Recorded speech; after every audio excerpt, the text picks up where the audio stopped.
December 22nd, Alright, we are back with Alone in the Dark 2, fan favorite game. At least on my stream, because in reality, when this game came out, people didn't really like it so much because it switches to such an action style of gaming compared to the first game, which is more like subtle survival horror. I mean, the first game is really well regarded as, the granddaddy of survival horror. But anyway, because I beat the first game way ahead of schedule, and we started a little bit ahead of schedule, I'm gonna watch the intro here, so we get to see a little bit of the story. So this happens a little bit after the events of the first game. We are in California, and this is Ted Stryker here doing some parkour. He's going to save this little girl here that got kidnapped. She's called Grace Saunders. She got kidnapped by an evil group of pirates led by a man called One-Eyed Jack. And he finally makes it to the room, sweating quite a bit, as an evil clown looks.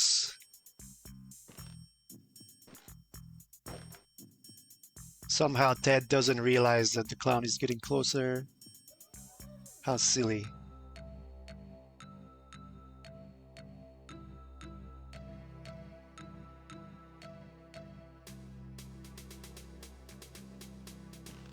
And there goes the clown. Oh, how spooky. So yeah, this game takes place actually, even though we're doing a Halloween marathon right now, this game takes place on Christmas Eve, because these events in this cutscene happened 22nd of December 1924. And then the events of the game happened 2 days later. So I'm about to start the game here.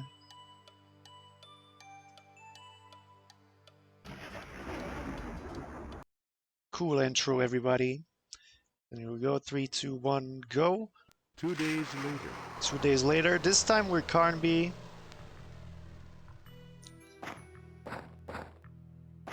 And this is the reason why this game wasn't liked. Like, the first game won awards, but look, this game immediately begins with all these guys with guns. It's a pretty big change of pace. The first thing I'm gonna do here is hit a warp. I think it's probably a developer warp, but it skips the whole first part of the game here. It saves like 10 minutes, pretty much.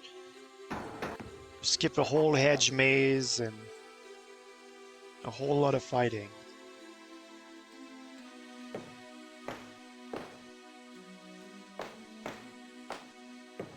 So immediately there's quite a few puzzles to solve. We find the corpse of our friend private detective Ted Stryker here.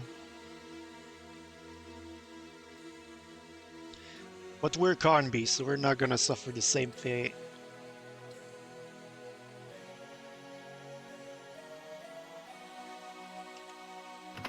So menuing in this game is extremely difficult because sometimes you press down once and it's just gonna go down like a completely unpredictable amount.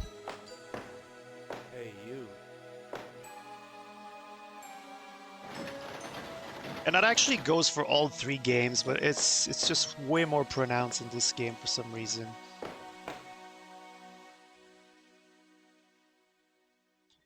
So yes, it's random if this guy says, "Hey you, morning sir," or "Hi guy," we got a "Hey you." I think we did get the "Hey you." I'm more of a morning sir type of guy, but I'll take whatever. So we meet our first henchman here. He's called Music Man. And we found his immortality pack, so we just tear that up and he dies.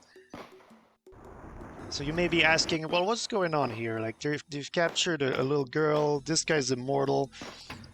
Well, basically, this group of pirate in 1724 found a voodoo lady called Elizabeth Jarrett.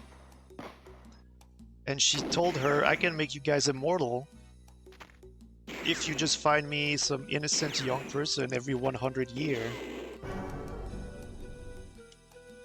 And that's why they captured Grace Saunders here, because they want to stay mortal, of course.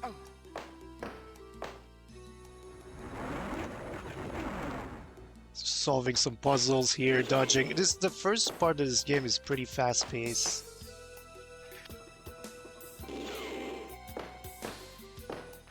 It's very technical in a speedrun, actually. Surprisingly, you wouldn't think of this game is a game like this would be, but it's quite difficult. I'm gonna need to drop my first safety save here because not really because of a soft lock for once, but I gotta dress as Santa Claus first of all. I guess I should mention that. Happy Halloween, everyone. Oh yes, my Santa Claus suit helps me go incognito. These pirates think I'm just, you know, Santa Claus, so... Okay, we got good Trident RNG here, which is... that's why I saved, because this Trident does not always behave the way you want. But that was perfect, so good. Here, Santa Claus is mad that we stole his suit. I'm shooting him off screen right now. We can't see it. Let's confirm that he's dead. Yes, there he goes.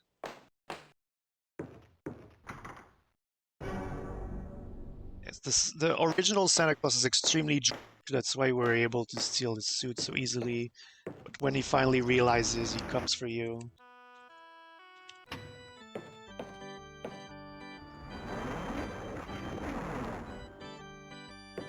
Got another fan favorite song here. The music in this game's amazing, I should point out.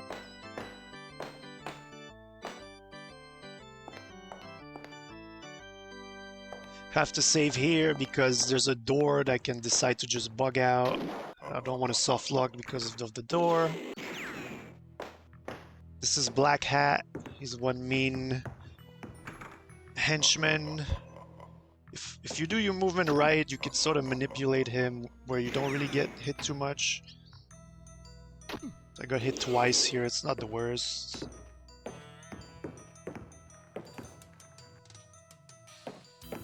The door didn't bug out, so that's always nice. So this is the room of Elizabeth Jarrett. You can see all the skulls and the blood and all the voodoo stuff going on.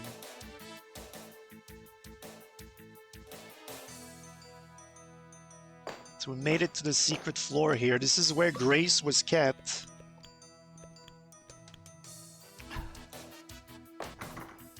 Unfortunately, she's not here anymore, somehow.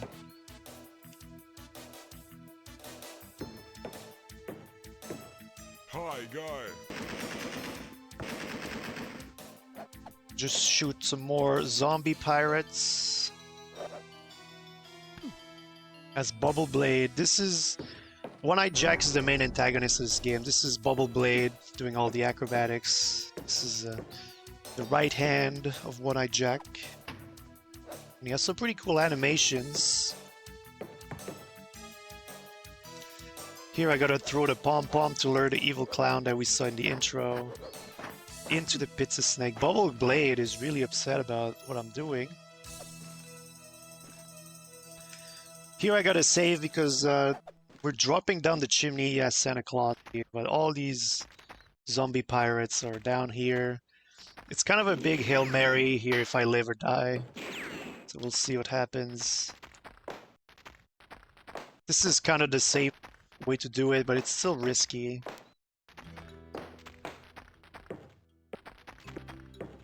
Because we need the billiard ball from the Christmas tree. That was really good. Did I even get shot at all? I don't think I did. This is one of my favorite songs playing right here.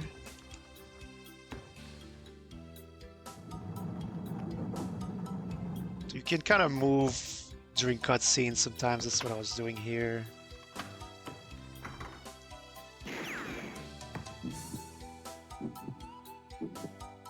And now we get captured. And One-Eyed Jack has a whole lot of exposition to give to us, but we're gonna skip all of it. My ship on this, the captain, he died. My lieutenant, the crew, and I. From there, we hid him, and so, alas, we built our. Yeah, he gives you the whole story of, you know, what they were doing 200 years ago as pirates and how they met Elizabeth Jarrett, how they became immortal, how they built this mansion. Yeah, it's kind of funny when you skip it. It's kind of sounds like a story still. It's actually faster to mute the audio for that section, but I let it play because it's kind of funny. So now, yeah, Black Hat and the Wit are chasing me, but I'm too fast.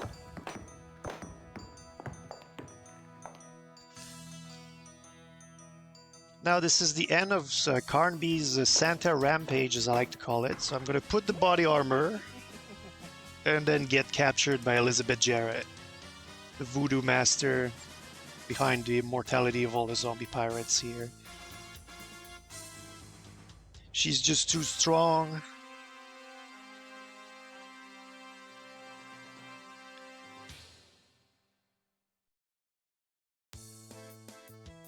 Oh well, there's Grace. I guess she must have escaped during all the chaos that Carnby was causing in the Hell's Kitchen mansion. So now we're gonna be playing as Grace for a little while. Even though she's an 8-year-old kid that just got kidnapped and was ready to be sacrificed, she's pretty resourceful.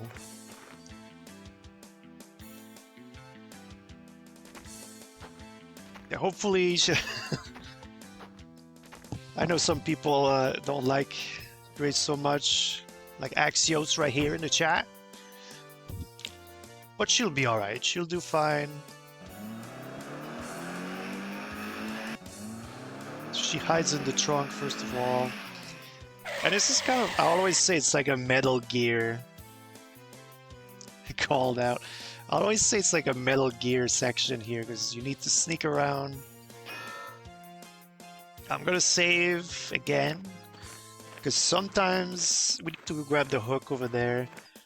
Sometimes this hook is for some reason impossible to be grabbed, so hopefully, okay, good.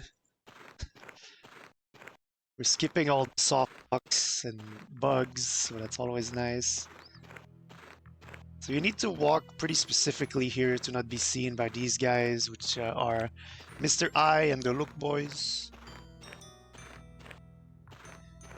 They're the pirates that stand at the top of the ship, looking around. So of course, they're good at spotting you.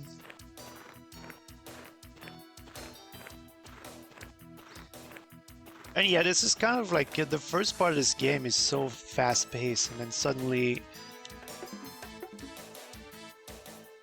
you switch to Grace and it just slows down to a crawl. Yes, he did only use the car to drive like a little bit inwards, but it works for the plot, so.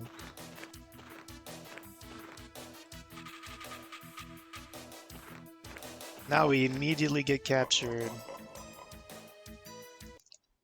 We didn't get time to do much, but now Elizabeth Jarrett is going to give us all her exposition as both Carnby and Grace are captured.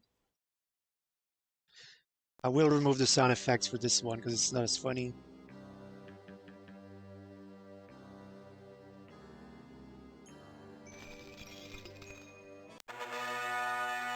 And now for some reason she just flies off. So Carnby is stuck with the irons, but Grace, like I said, she's very resourceful, so she's able to sneak out,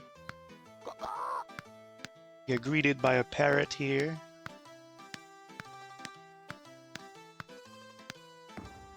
And now we're under the Hell's Kitchen mansion in the pirate ship proper. There's more sneaking around to be done. I'm gonna wait for this pirate to leave.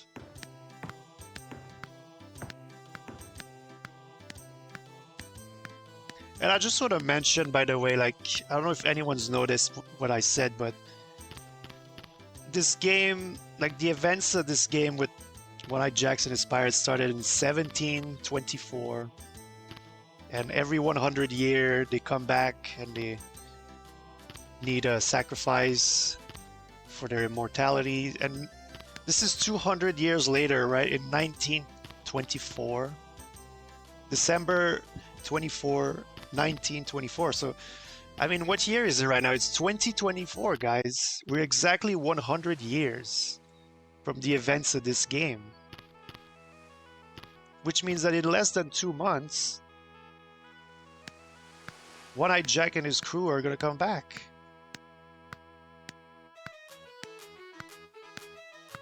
And, you know, like earlier this year, the Alone in the Dark 1 remake came out.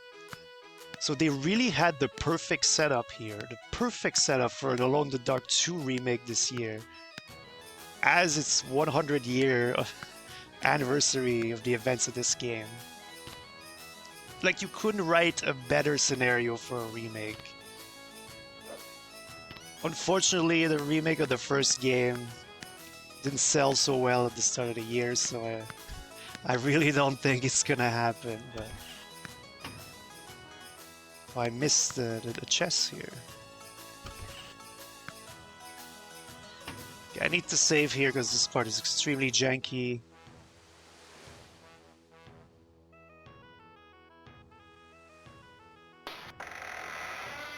We gotta lure this pirate.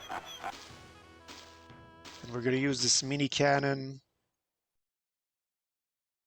And the pepper. To get him. There he goes, achoo. And he dies. He must have the biggest pepper allergy of all time.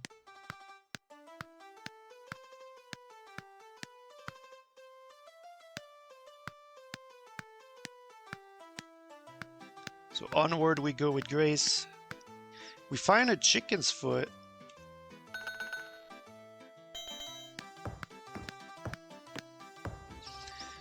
And I don't know why Grace picks it up and thinks it would be important. But as we'll see soon, it's quite important to pick the chicken's foot here. Well, I guess the chicken's foot is... I think it's something that's...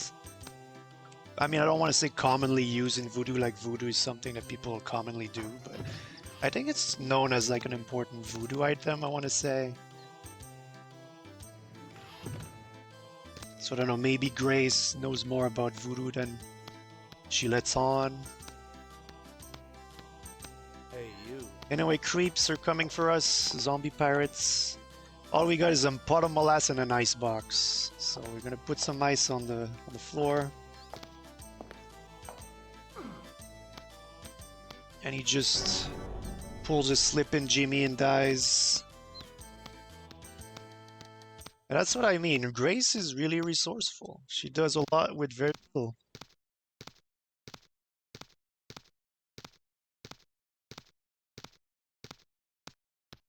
So yeah, I didn't mention it, but we're back in the Hell's Kitchen mansion here. Hey, you. Another creep's coming for us. This time we're gonna use the pot of molasses.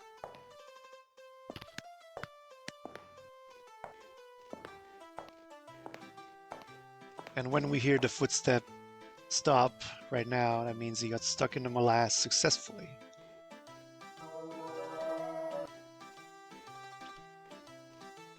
This is the run indeed. So playing this game casually can be quite tricky because progress is very difficult sometimes. This is a very easy part to get stuck on here. You have to use the staff in this room specifically on a pretty, not that specific spot, but specific enough to be kind of annoying. The first game, I would say the puzzles and progression make sense, but in this game and the third game, sometimes, man, you really wonder what they were thinking. Anyway, we're back on the lobby floor here. One last creep to deal with. Hey, you. You know, the ice is still on the floor, so we're just gonna bait him over there. You're not supposed to use the ice twice. The intended way to get rid of this creep is extremely convoluted puzzle where you put your teddy bear on a very difficult to see X on the floor, and then you play a song and you bait him and the drawer falls on him. It's very extremely convoluted. But this is the end of the Grace section here. She did a good job, I think. Got rid of all the creeps, found the key to the irons. But then we get captured by the two little chefs here. But Grace throws the key at Carnby. And now Carnby is free. And as we saw earlier in this game, Carnby is on a rampage this game, so we're about to go another rampage here. This time we're not dressed as Santa Claus, unfortunately. As I watch my 9 HP, I don't know why I'm so low on health, but hopefully it's fine.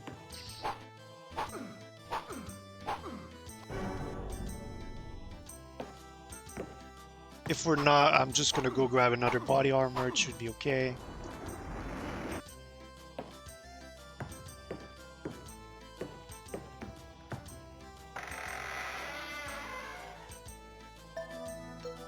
This pirate sword that we have is very good as a weapon.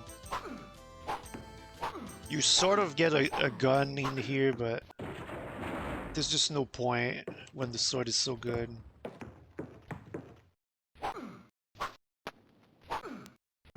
Oh, we got the quick kill on this guy. That's kind of difficult, especially at this speed, because I don't know, this game can be played at a different speed. We're playing on the original, well, it's not really the original, but the GOG speed that the game ships at. And the quick kill is quite hard at this speed, so pretty nice to get it.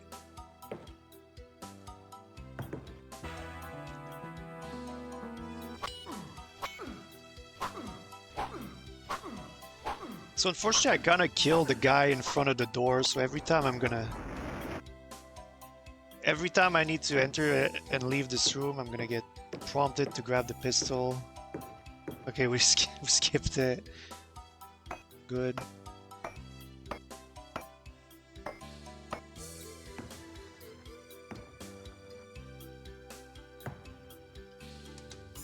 Reaching a new floor here on the ship for more carnage. Gonna save here because this can soft lock. If you try to put this keg at the wrong spot, Carnby is gonna start spinning in a circle for the rest of eternity. Did not happen.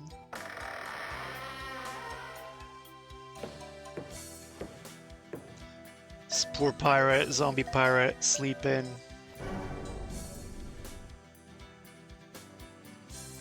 Easy pickings for enraged Carnby.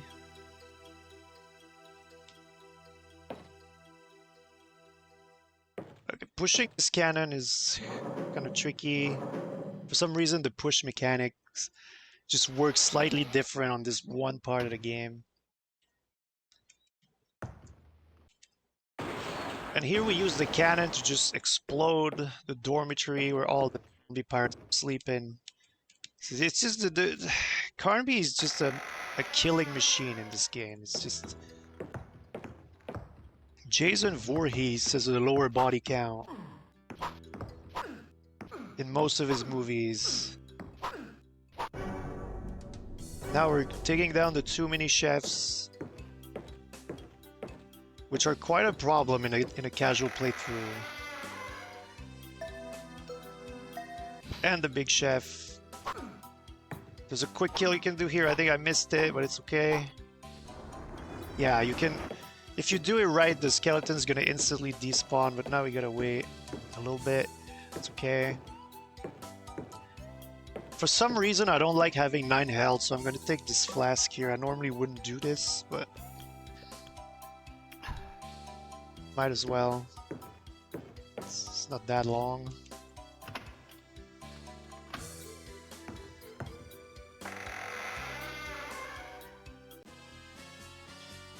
Here's Elizabeth Jarrett. We found her room. But oh no, she's too strong again and can't be.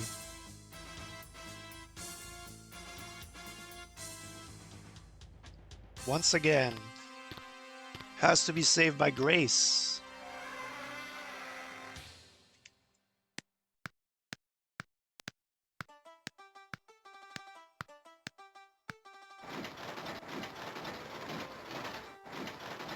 So I did mention that chicken's foot was important in voodoo. Well,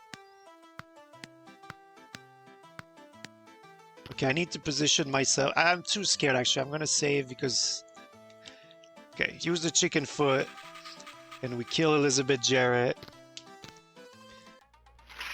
That's another spot where if you do in the wrong location, your character is just gonna start spinning forever.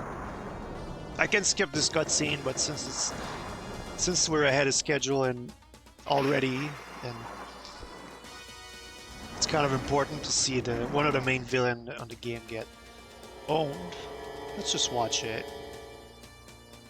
So now Grace has done her job. She's ready to leave. And Carnby is finally free from the grasp of Elizabeth Jarrett.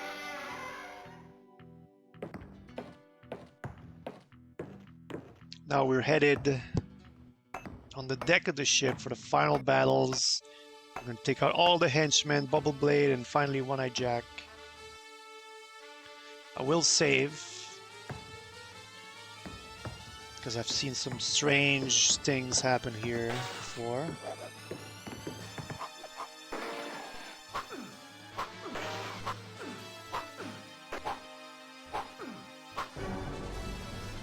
There goes one of the Look Boys. Mr. I is too scared, so he climbs up the mast. We got Music Man and the other Look Boy in a nice infinite here. Oh, I'm struggling here. Sometimes the sword behaves very strangely. Like everything's good, but it suddenly stops working. We're chasing Mr. I up the ladder here. I'm gonna save again because I don't know. The games like this, first of all, they have so many soft lock points, but there's a lot of, you know, death, just instant death mechanics. So like falling here, so I don't want to risk it. It is a marathon. Use the hook to slide across. Here's Bubble Blade. The sword is too strong. Here I have to let go of every input or the game can soft lock. We drop down. And now only One-Eye Jack remains. We got the special sword. He's invulnerable unless you have the special Sir Nichols sword. We free Grace. I don't even know how she got captured. She was like nicely tucked in the little boat just a moment ago, but it's time to show One-Eye Jack who's the best.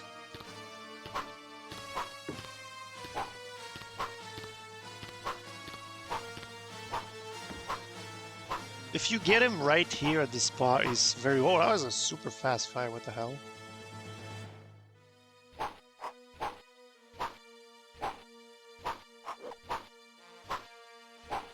And there he goes. He dies behind a pole.